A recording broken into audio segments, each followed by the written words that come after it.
That song I tried to play, that was a song by Duke Ellington called "The A Train," and it's a good song. And we'll get into this music a little later, but right now we need to start from the very beginning. Edward Kennedy Ellington was born on April 29th, 1889. He was born in Washington, D.C., and he was raised in a middle class family. And for a black family at the time, that was a privilege. And the ironic thing about it was both his parents were piano players. So at a young age, he studied and played the piano, and he basically became a musician. Ellington being a soda jerk at the time, which was a person who serves and sells soda, he had soon written his first composition titled The Soda Fountain Rag. Ellington always dressed well. He always practiced good mannerisms, and he was very sophisticated, and people started to call him the Duke just because of that, and it stuck. He kept the name the Duke. Ellington was awarded an art scholarship to the Pratt Institute in Brooklyn, New York, and Ellington followed his passion for ragtime and played professionally at the young age of 17.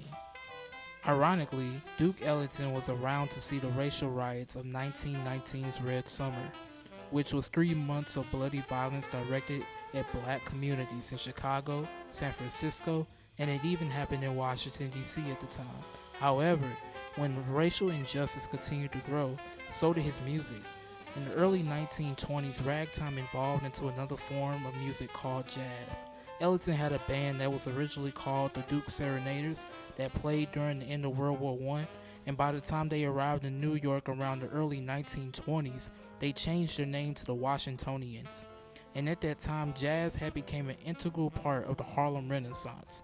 Jazz was more done with improv and more expressive and more complex than ragtime ever was. Ellington had to write music that could be in tune with each of his players' style. They began playing in the prominent spots of Harlem, and with a lot of changes that were made in music, Ellington had quickly adjusted, whether it was through his musicians creating their own signature styles, or whether it was to adjust to play in front of a predominantly white audience. Most of these clubs had one thing in common besides the problematic racist name. It was that it had segregation throughout the clubs. Most of these clubs had black performers and all white audiences. The club had most of its known still being black. The Cotton Club was most known for this, but still was the biggest club in Harlem. And the Cotton Club took in most notable artists known at the time. By 1927, Duke was fortunate enough to be a performer at the Cotton Club. His music that was described as jungle music, which was thought to be a good fit to match the description of the decor of the club because of his primitive look.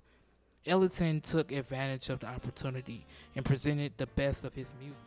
By 1943, Ellington played Carnegie Hall and actually gained respect even with classical composers, and at the time for a black composer, it was almost unheard of. Ellington began to work on a project called Jump for Joy, which was combined with comedy skits and music into a revue that included Dorothy Dandridge and Langston Hughes. This project was important for expressing African American culture, and Ellington would soon get to a point where his name was basically the definition of jazz, and his accomplishments continued to grow. By 1956, he would be on Time magazine. He would meet with President Eisenhower, who believed that race relations in the United States had made a negative impact with America's reputation internationally. So the State Department wanted musicians to promote American values, and he made Ellington one of the jazz ambassadors for the United States, and Ellington toured across the world. Ironically, as times began to change, especially during the Civil Rights era, Duke Ellington had started to include non-segregated clauses in his contract and refused to play in front of segregated audiences. Duke Ellington was awarded the Presidential Medal of Freedom by President Richard Nixon, and even after his death in 1974, he was known as one of the greatest composers in the United States and one of the prominent figures sustaining jazz. Duke Ellington earned the 12 Grammys Awards from 1959 to 2000. Ellington's final words was, before he died due to lung cancer, "It was music is how I live, why I live, and how I will be remembered."